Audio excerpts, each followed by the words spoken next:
사랑하는 여러분, 사순절 기간 동안 또 우리 주변에 여러분들을 향하신 예수님의 그 귀한 흔적을 우리가 함께 찾고 또 여러분의 삶에서 예수님의 흔적이 마음껏 드러날 수 있기를 간절히 소망합니다. 사순절을 맞이하면서 우리 위에 현수막에 보는 것처럼 입술의 고백을 넘어서 삶의 흔적으로 라는 주제를 가지고 오늘 말씀은 요한복음에 있는 예수님이 어떤 분이신가, 특별히 예수님께서 스스로 자기를 어떤 분이시다라고 스스로의 흔적을 드러내신 7가지의 말씀이 있습니다. 우리가 이제 나는 무엇이다, 신학적으로는 헬라어로는 에고에임이라고 불려지는 그런 아주 중요한 7가지의 예수님의 자기 계시가 나옵니다. 우리 요한복음 말씀을 7가지를 함께 화면을 통해서 저하고 한 목소리로 같이 한번 해보겠습니다. 나는 생명의 떡이다. 나는 세상의 빛이다. 나는 양의 문이다. 나는 선한 목자이다. 나는 부활이요 생명이다. 나는 길이요 진리요 생명이다. 나는 참 포도나무이다. 이 7가지의 예수님의 자기 계시, 이 계시를 통해서 우리가 예수님이 어떤 분이신 줄을 알고 또 우리도 그러한 예수님을 믿고 풍성한 은혜를 누릴 수 있기를 간절히 소망합니다. 지난주는 제가 생명의 떡에 대해서 말씀을 나눴습니다. 오늘은 세상의 빛에 대해서 빛이신 예수님을 함께 전하고자 합니다. 오늘 말씀에는 2가지 배경이 있습니다. 오늘 예수님께서 내가 세상의 빛이다라고 하셨던 것에는 2가지 배경이 있어요. 하나는 절기적으로 초막절이고 또 하나는 오늘 8장 1절에서 11절에 나오는 간음한 여인에 대한 본문입니다. 먼저 초막절은 이스라엘 백성들의 아주 중요한 절기 중에 하나입니다. 유대의 최대 명절, 유월절, 초막절, 또 오순절, 이런 여러 가지 명절 중에 하나인 초막절이 끝나는 시점에서 예수님께서 말씀하셨습니다. 초막절은 이스라엘이 광야에서 40년간을 보냈죠. 그리고 그때 텐트를 쳤습니다. 초막을 쳤죠. 그래서 그것을 기념하며 지키는 절기입니다. 그리고 또 하나 초막절은 이제 우리로 치면은 추수감사주일 같은 것이 있습니다. 그래서 이스라엘 백성들은 이 초막절이 되면 일주일 동안 광야 쪽에나 아니면 집 앞에다가 텐트를 쳐놓고 삽니다. 그래서 우리가 지금은 이렇게 풍성하게 있으나 하나님이 예전에 우리의 조상들은 40년 동안 이렇게 초막에서 지냈고 그럴 때 하나님이 우리를 인도해 주셨음을 감사하고 기념하는 날이 바로 이 초막절입니다. 총 일주일 동안 지내는데 마지막 8일째 되는 해에는 모든 사람들이 모여서 축제를 엽니다. 그래서 오늘 예수님께서 7장에 보시면 초막절 끝날 쯤에라고 얘기합니다. 7장 37절에 명절 끝날 곧 큰 날에 예수께서 서서 외쳤다라고 표현하고 있습니다. 이 마지막 날, 이 어떤 명절의 가장 하이라이트인 마지막 날에는 이스라엘은 크게 2가지의 행사를 합니다. 하나는 관제의 축제라 그래서 실로암 연못에다가 물을 길러다가 성전에 있는 항아리에다 물을 가득 부어요. 이건 뭘 뜻할까요? 이스라엘 백성들이 광야에서 물이 필요했겠죠. 그 물이 필요할 때 하나님께서 모세를 통하여 반석에서 물을 내게 하셨죠. 그래서 이 부족한 우리에게 물을 주신 하나님을 감사하는 의미로 실로암 못에 가서 물을 떠서 항아리에다가 담습니다. 2번째는 하나님께서 광야에서 이들을 어떻게 인도하셨습니까? 불기둥과 구름기둥으로 인도하셨죠. 낮에는 강렬한 태양 아래서 구름기둥으로 그들을 더위를 막아주시고 또 밤에는 불기둥으로 새벽 영하 22도까지 내려가는 어마어마한 추위를 견딜 수 있도록 불기둥으로 인도하셨던 것처럼 그것을 기념하기 위해서 초막절에는 여인의 뜰이라고 하는 아주 큰 뜰 안에 4개의 촛불을 켜놓습니다. 특별히 이 촛불은 24시간 꺼지지 않도록 제사장들이 이 불이 꺼지지 않도록 계속해서 기름을 부어주고 나아가는 행사가 바로 이 2가지 행사가 관제의 축제와 빛의 조명이라고 하는 이 2가지의 축제를 엽니다. 이스라엘에는 이 들어가는 뜰이 몇 가지가 있습니다. 혹시 들어보셨는지 모르겠지만 이스라엘의 뜰이 있고요, 이방인의 뜰 이렇게 있어요. 그래서 이방인의 뜰은 이방인만 들어갈 수가 있습니다. 그러니까 이방인은 이스라엘의 뜰에 들어갈 수가 없어요. 그러니까 이방인이 들어갈 수 있는 뜰은 여기까지. 그 다음에는 이스라엘 백성들만 들어갈 수 있는 뜰이 있습니다. 그러니까 굉장히 그런 것을 잘 구분해 놓는데, 이 여인의 뜰은 아무나 들어갈 수 있도록 만든 곳입니다. 그러니까 이 뜰에서는 남녀노소 상관없이 이 뜰에서 머물며 그들이 보낼 수 있도록 만든 곳이죠. 예수님께서 오늘 헌금함 앞에서 8장 20절에 보면 그렇게 나와 있죠. 성전에서 가르치실 때 헌금함 앞에서 하셨다라고 얘기하고 있습니다. 헌금함 앞이 바로 여인의 뜰입니다. 바로 이 뜰에서 초막절의 행사를 보내고, 그리고 이 뜰에서 바로 예수님께서 말씀하셨죠. 물을 뜨러 오는 이 수많은 사람들을 향해서 예수님께서 하셨던 말씀이 바로 7장 37절과 38절에 있는 누구든지 목마르거든 내게로 와서 마시라. 나를 믿는 자는 성경의 이름과 같이 그 배에서 생수의 강이 흘러나오리라. 바로 누구나 올 수 있는 이 여인의 뜰에서 예수님께서는 너희들이 나를 찾는 자, 생수의 강, 생명수의 강을 마시게 하시겠다라고 말씀하죠. 이게 뭘까요? 바로 성령입니다. 예수님께서 성령을 이들에게 약속하고 계셨습니다. 그리고 그 다음날 오늘 우리에게 읽었던 본문인 자신이 세상의 빛이라는 것을 선언하십니다. 아까 말씀드린 대로 초막절 마지막 날에는 어른이나 아이나 상관없이 여인의 뜰에서 춤을 추고 노래를 하며 밤을 셉니다. 근데 이 축제가 정말 어마어마하게 즐겁고 아주 재밌는 축제라고 합니다. 그래서 랍비의 문헌에 보면 관제의 축제를 구경하지 못한 사람은 진정한 기쁨을 경험하지 못한 자다. 이 정도로 이때는 뭐 좀 나이 드신 분들이나 아니면 뭐 좀 점잖으신 분들도 이때만큼은 마음껏 춤도 추고 놀면서 어린아이와 함께 손을 잡고 또 이런 뭐 저글링 같은 것도 하면서 굉장히 즐겁게 보낸다고 해요. 이것을 거의 밤이 새도록 한다고 합니다. 그리고 새벽녘 닭이 울 때쯤 되면 오늘 이런 평화 찬양대처럼 이 제사장이 주관하는 찬양대가 지성소를 향해서, 서쪽의 지성소를 향해서 몸을 돌리고 외칩니다. 이 성전에 계신 아버지여, 이방인들은 성소를 등지고 얼굴을 동쪽으로 향합니다. 그리고 그들은 태양을 숭배합니다. 그러나 우리의 눈은 여호와를 향합니다 라고 얘기합니다. 여러분, 태양이 동쪽에서 뜨죠. 그래서 이방인들은 동쪽을 바라보면서 그들의 신을 찬양합니다. 그러나 동쪽과 반대인 서쪽에 하나님의 말씀의 임재의 상징인 지성소, 네모난 법궤 안에 말씀이 들어가 있는 그 지성소를 향하여 제사장들은 섭니다.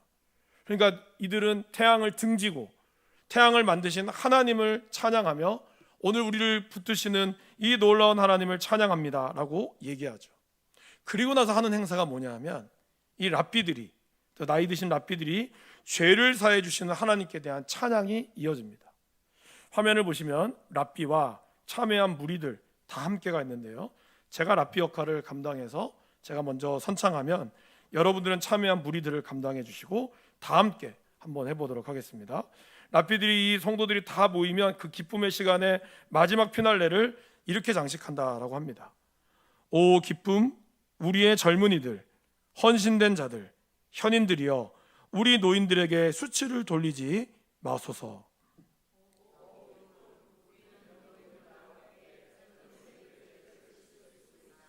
다 함께요. 내 젊을 때의 죄를 사함받는 자는 복이 있을지어다. 죄를 지었지만 이제 사함받은 자는 복이 있을지어다. 밤새도록 이렇게 여호와 앞에 춤을 추고 새벽녘이 울 때 이 고백을 통해서 이제 우리의 죄를 용서해 주시고 사해 주시는 하나님을 찬양하며 모두 다 화해의 자리로, 그리고 각자의 자리로 돌아갑니다. 하나님께 찬양을 올리고 나면 이 긴 8일 동안의 초막절에, 일주일 동안의 초막절 행사는 끝이 납니다. 어느덧 아침에 태양이 떠오르면 사람들은 이제 자기의 집으로 가는 거죠. 그것이 바로 8장 1절에 7장 53절과 8장 1절에 나오는 거죠. 다 각각 집으로 돌아가고 예수는 감람산으로 가시니라. 아침에 다시 성전으로 들어오셔서 백성이 다 나올 때 앉으사 그들에게 예수님은 말씀을 하셨습니다. 근데 그때 마치 기다렸다는 듯이 서기관과 바리새인들이 찾아와서 간음한 여인을 데리고 와서 예수님을 도발하죠. 뭐라고 도발합니까? 선생님, 이 여인이 가늠하다가 현장에서 잡혔습니다. 모세는 율법에 이러한 여자를 돌로 치라고 했는데 선생님의 생각은 어떠하십니까? 딱 묻는 거예요. 여러분, 제일 말이 안 통하고 답답한 사람이 누군지 아십니까? 답을 정해놓고 있는 사람이에요. 어떠한 질문을 해도 이 사람의 답은 정해져 있어요. 뭐 예를 들면 이런 거죠. 뭐 아내들이 남편에게 여보 나 이뻐 못생겼어. 이건 뭐예요? 답이 정해져 있는 거죠. 여보 나 뚱뚱해 나 살찐 것 같지. 이거 뭐예요? 답이 정해져 있는 거예요. 이거는 아무리 사실을 이야기해도 정답이 아니에요. 그러니까 이런 사람이 제일 답답하죠. 오늘 이 바리새인과 서기관들은 어떻습니까? 이미 답을 정해놓고 왔어요. 정말 예수님에게 이 여인을 어떻게 해야 되는지를 묻는 것이 아니라 어떻게 하든지 예수님을 넘어뜨리려고 했다는 거죠. 여러분 그 다음 본문을 보시면 8장 6절에 선생님 어떻게 말하겠나이까? 그들이 이렇게 말하면 고발할 조건을 얻고자 하여 예수를 시험합니다 라고 얘기하고 있습니다. 그러니까 예수님께 자문을 구하는 것이 아니라 어떻게 하든지 예수님을 고발하기 위해서 시험했다라는 것입니다. 예수님은 이들의 위선을 아셨습니다. 그리고 가만히 앉아서 손가락으로 땅에 무언가를 쓰신 후에 일어나셔서 한마디를 탁 던지시죠. 너희 중에 죄 없는 자가 돌로 치라. 여러분, 어제 이 밤새도록 이들은 하나님의 용서와 그리고 그 생명 대신 빛 대신 하나님을 찬양하며 용서와 화해의 분위기를 이끌어갔습니다. 자, 과연 그렇다면 이 바리새인과 서기관들 그리고 이 간음한 여인을 잡은 사람들은 과연 이 초막절 축제를 참석을 했을까요? 우리가 한번 의문을 둘 수가 있죠. 왜냐하면 이들은 사실은 갔다기보다는 하나님의 빛을 따라서 그 밤을 샌 것이 아니라 정죄의 어둠의 깊은 곳으로 하나님의 빛이 아닌 자신의 눈에 불을 켜고 밤새도록 어둠을 찾아서 이 여인을 찾아냈을 거예요. 이 여인이 어딘지 어떻게 알겠습니까? 밤새도록 그들은 그 화려한 용서의 자리에 그들은 이 여자를 그리고 예수님을 어떻게 하지 넘어뜨리려고 그들은 밤새도록 찾아다녔다는 것입니다. 여인뿐만 아니라 자신도 어둠에 있는 줄도 모르고 의기양양하게 이 아침에 예수님을 찾아왔지만 예수님의 이 말 한마디 너희 중에 죄 없는 자가 먼저 돌로 치라 이 말에 이들은 어떻게 됐을까요? 9절 말씀에 이렇게 나와 있습니다. 그들이 이 말씀을 듣고 양심의 가책을 느껴 그들 가운데 있는 어두움이 비로소 드러났다는 뜻이에요. 그들은 빛 가운데 자기네들은 저 여인을 정죄하고 예수님을 넘어뜨리며 우리가 이겼다라고 얘기하는 자기가 빛이라고 생각했지만 사실은 예수님의 이 한마디에 그들 스스로의 빛과 그들이 어둠에 있다는 것을 알게 되었다는 거예요. 이런 겁니다, 여러분. 주일날 우리가 실컷 은혜 받고 찬양하고 기쁨으로 넘쳤는데 다시 삶의 현장에 가서는 우리는 똑같이 악한 말과 다른 사람을 해하는 말을 하면서 마치 내가 하나님의 은혜를 받은 것처럼 생활하는 것과 같다는 거예요. 이들은 그 밤새 이것을 참석했는지 안 했는지 모르겠으나 어쨌든 그 초막절의 마지막 날 용서와 화해와 기쁨으로 마무리돼야 될 그 날을 끝나자마자 동시에 바로 예수님을 죽이려고 그들 가운데 이 어두움을 드러냈다는 것이죠. 우리가 얼마나 이러한 모습이 많습니까? 하나님의 말씀 앞에 우리가 은혜롭게 살기로 다짐하고 결단하지만 다시 우리의 삶의 현장에 가서는 나를 미워하는 사람을 여전히 미워하고 내가 용서할 수 없는 사람을 여전히 용서하지 못하고 용서받지 못하는 여전히 용서받지 못한 채 우리는 살아가고 있다는 것입니다. 그럴 때 예수님이 말씀하셨다는 거죠. 너희 중에 죄 없는 자가 돌로 치라. 오늘 사도 요한은 이 요한복음 8장을 이야기하면서 아주 재밌게 얘기하죠. 양심의 가책을 느끼는데 보통 같으면 이렇게 하지 않겠습니까? 양심의 가책을 느껴 거기 있는 사람들이 한 명씩 나갔더라. 근데 오늘 본문은 어떻게 됐어요? 어른으로부터 시작하여 젊은이까지 순서대로 나갔던 것처럼 얘기하고 있어요. 그 왜 하필 어른일까요? 인생의 깊은 경륜, 그러나 그 가운데 오히려 더 숨겨둔 죄가 더 많았던 노인부터, 그리고 오늘 이 아까 랍비야 했던 그 랍비의 말이 있죠. 선창했던 그 랍비는 나이 드신 분을 얘기합니다. 인생의 선배들을 얘기하는 거죠. 그 인생의 선배들, 그렇게 후배들에게 용서해야 된다, 화해해야 된다고 얘기하지만 정작 자기네들이 가장 먼저 이 여인을 돌로 치는데 앞장섰다는 거죠. 그 양심이 딱 들어오자, 그 예수님의 빛이 그 안에 들어오자 거기에 가장 먼저 노인으로부터 시작하여 라고 얘기하고 있다라는 것입니다. 하나씩 하나씩 나간 후에 예수님과 여인만 남았습니다. 그리고 예수님께서 이 여인에게 말씀하시죠. 아무도 없느냐? 네, 아무도 없습니다. 나도 너를 정죄하지 아니하노니 가서 다시는 죄를 범하지 말라. 그리고 하신 말씀이 뭘까요? 나는 세상의 빛이다. 나를 따르는 자는 어두움에 다니지 아니하고 생명의 빛을 얻으리라. 사실 오늘 이 여인을 잡은 이 사람들도, 그리고 이 여인도 스스로 자신의 인생의 어두움에서 헤어나올 능력이 없다는 것을 보여줍니다. 바리새인과 서기관들은 성경 말씀을 많이 알았으나 그들은 그들 스스로의 어두움에, 율법의 어두움에, 그리고 사람의 정죄의 어두움에 사로잡혀 있었어요. 이 여인 또한 가늠한 이러한 그 마음과 이러한 것으로 인하여 아픔의 상처들, 사람들로부터 잡혀오는 그 수치들, 그 어두움이 그 가운데 있었어요. 이걸 어떻게 해결할 수 있을까요? 스스로 해결할 수 있을까요? 해결할 수 없다는 거예요. 예수님은 말씀하셨습니다. 바로 나를 따르는 자, 그 자가 어둠에 거하지 않는다라고 표현하고 있죠. 그리고 예수님은 세상의 빛 대신, 오직 빛 대신 예수님만을 따르는 것이 우리가 이 어둠으로부터 헤어나올 수 있는 길임을 말씀하고 있습니다. 그렇다면 우리 예수님의 빛은 어떤 역할을 감당할까요? 첫 번째는 이 빛은 어두움을 밝히는 역할을 합니다. 가장 기본적인 역할이지만 매우 중요하죠. 왜냐하면 어두움은 우리에게 죄의 유혹을 빠지도록 한다라는 것입니다. 아주 유명한 베스트셀러 책 중에 하나가, 한번 들어보신 분이 있을 텐데요, 아무도 보는 이 없을 때 당신은 누구인가? 라고 하는 미국의 유명한 목사님이 이 책을 쓰셨습니다. 20년 동안 사람들에게 사랑을 받아왔고 베스트셀러였어요.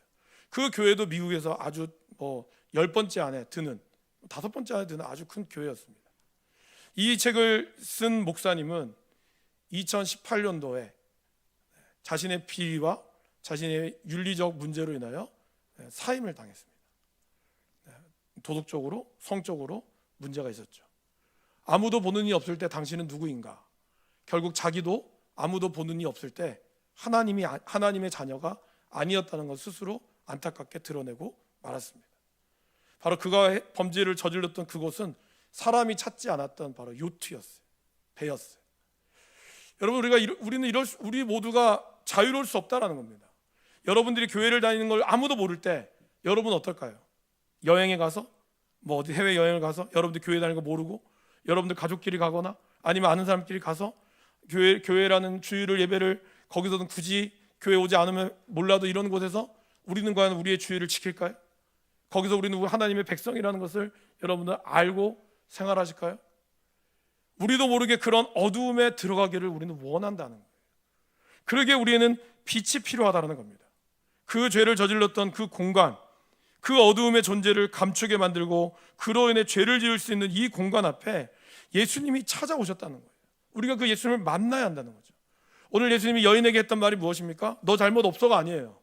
나도 너를 정죄하지 아니하노니 그녀의 죄와 다시는 죄를 짓지 말라, 그 죄에 대한 인정과 그 죄에 대해서 끝까지 주님 앞에 나와 있는 그 여인을 향한 하나님의 용서가 있었다는 거죠. 바로 빛 대신 주님 앞에 거할 때만이 우리가 그 어둠의 유혹으로부터 빠지지 않도록 지킴을 당한다라는 것입니다. 두 번째는 예수님의 빛은 영적 면역력을 우리가 키웁니다. 여러분 그런 거 많이 들어보셨죠? 이번에도 또 우리 얘기 나누는 가운데 비타민 D가 필요하다, 비타민 B는 뼈를 튼튼하게 해주고, 또 우울감 있는 분들한테 의사분들이 많이 얘기를 하시죠. 햇볕을 많이 쬐라고. 실제로 무기력해 빠지거나 우울에 빠진 분들은 밖에 나가는 걸 싫어하죠. 빛을 쬐는 걸 싫어합니다.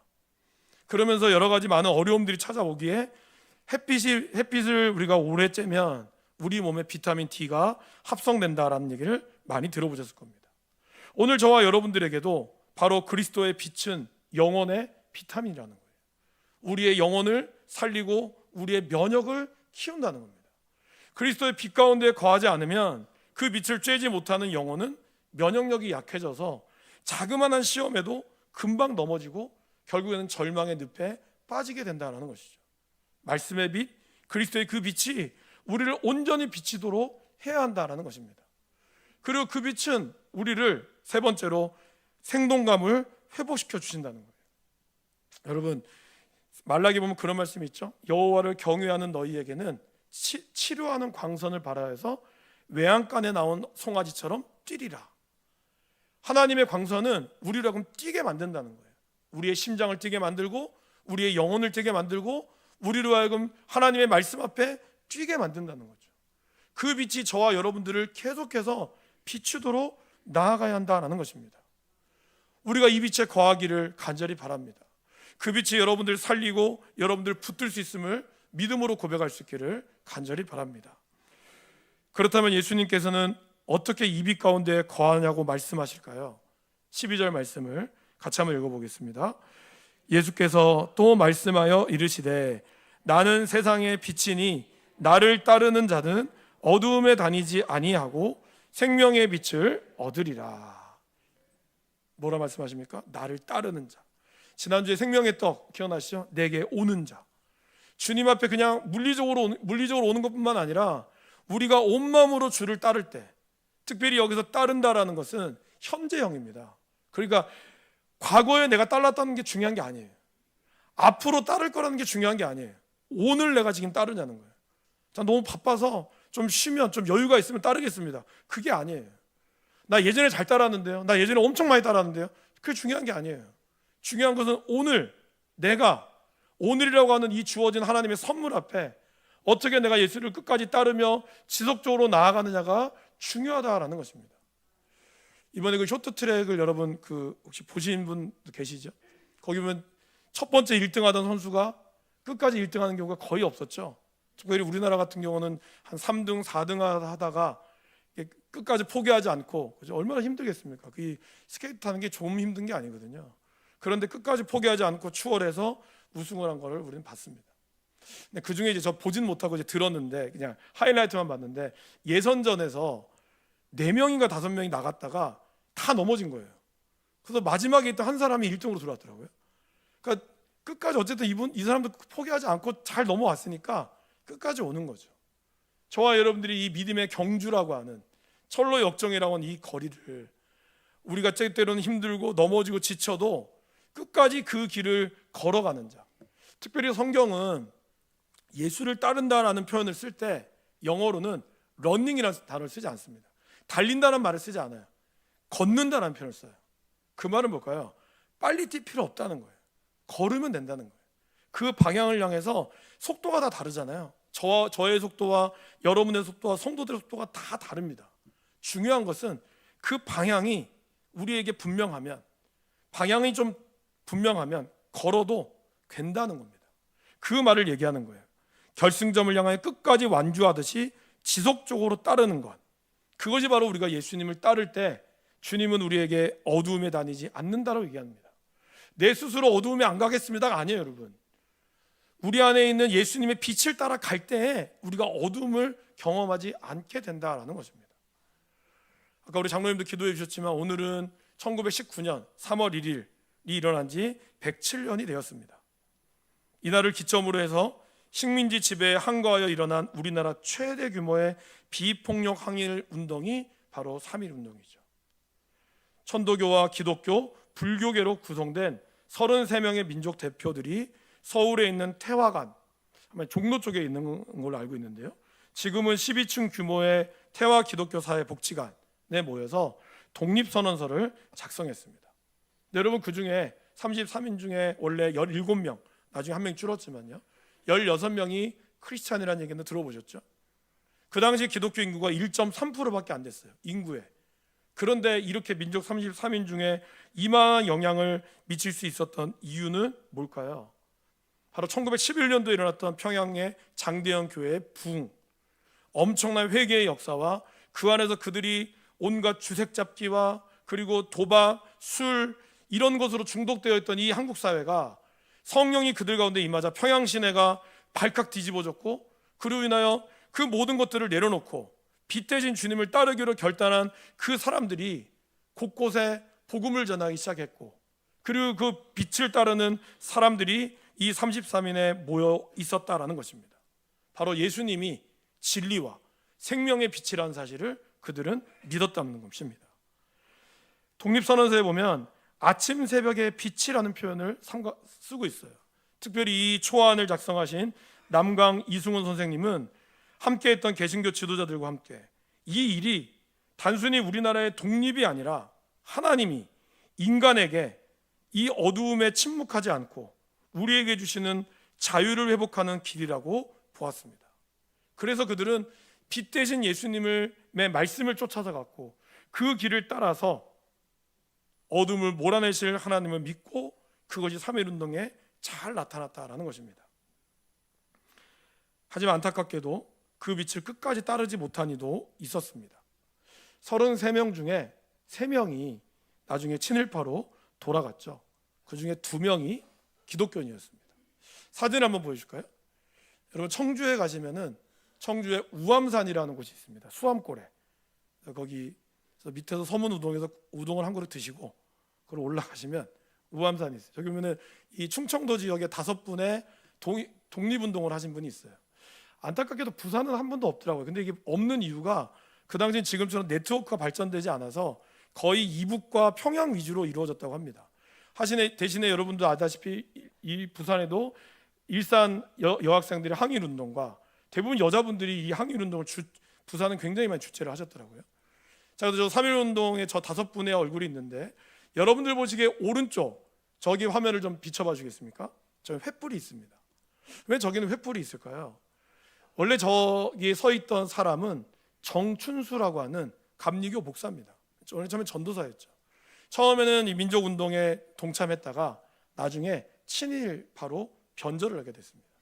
그러다 이 3.1을 한 몇 년 전, 한 10몇 년 전에 3.1운동을 기리면서 그거를 안 청주 시민들이 저 3.1 공원에 찾아가서 저 사람의 동상을 끌어내렸다 그러죠. 끌어내려서 이 동상을 박살을 냈다고 해요.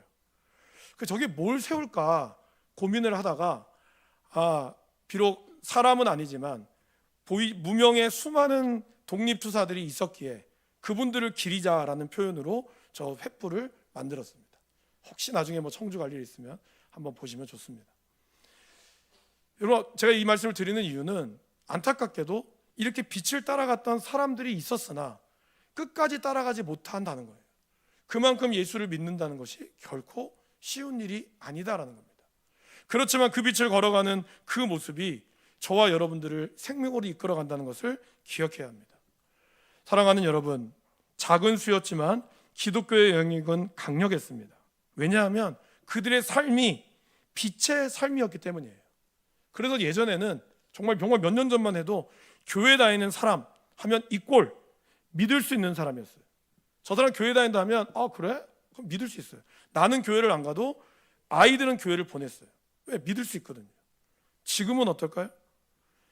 기독교 인구가 우리나라에서 처음으로 불교 인구를 뛰어넘었다는 통계가 있습니다. 물론 여기 기독교는 우리에는 개신교 말고 이단도 좀 포함되는 거기 때문에 좀 정확하게 얘기하면 아니지만 어쨌든 기독교가 불교보다 우리나라는 불교와 유교 국가임에도 불구하고 통계상으로는 뛰어넘었다 그랬어요. 감사할 일이죠. 그만큼 복음 전도에 많이 힘쓰셨기 때문에 감사한 일입니다. 그러나 과연 우리의 삶은 그들의 삶을 뛰어넘었을까요? 믿음의 사람의 삶이 빛의 삶이 과연 그들의 삶을 우리가 뛰어넘을 정도로 숫자적으로는 우리가 뛰어넘었을지 모르지만 삶의 질은 신앙의 삶의 모습은 과연 뛰어넘었을까요? 우리가 이 질문 앞에 서야 한다는 것입니다. 저와 여러분들의 삶은 정말 세상에 비친 예수님을 따라서 가고 있는가? 여러분 빛은 아무리 작아도요 어둠을 뚫습니다. 빛의 가치는 어둠이 아무리 강해도 바늘구멍한 틈이라도 빛이 들어오면 그 빛은 어둠이 막을 수가 없어요. 그리고 빛은 감출 수가 없습니다. 예수님이 말씀하셨죠. 너희는 세상의 소금과 빛이다. 빛은 등 아래에 두지 않고 등경 위에 두나니 모든 사람이 그 빛을 비춘다고. 저와 여러분들이 빛이고 하나님이 우리를 빛이라고 했습니다.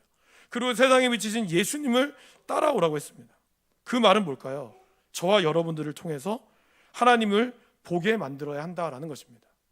오늘 13절에서 20절까지의 말씀의 내용은 그겁니다. 예수님이 세상의 빛이다 라고 이야기했을 때 거기 있는 바리새인들이 부정했어요. 당신이 무슨 빛이냐? 당신이 무슨 하나님의 아들이냐?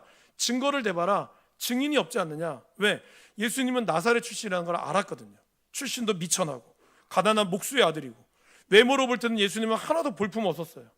그런 예수님이 하나님이 나와 함께 하시고 그러기에 나는 그분이 기뻐하는 일을 행합니다라고 고백했을 때 8장 30절 이 말씀을 하심에 많은 사람이 믿더라라고 나왔습니다.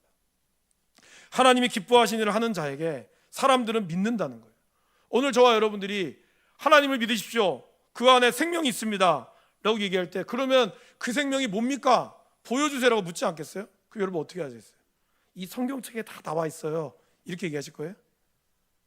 성경책대로 살아가는 우리의 삶이 저와 여러분들의 증거가 되어야 한다는 겁니다. 그 증거 앞에 바로 생명의 빛 대신 우리가 예수님을 온전히 따를 때 우리의 삶 자체가 절망에 빠진 누군가에게 소망의 빛이 되고 그리고 하나님이 살아계시는 증거하는 삶이 될 줄을 믿습니다. 그 삶을 저와 여러분들이 살아갈 수 있기를 간절히 축원합니다.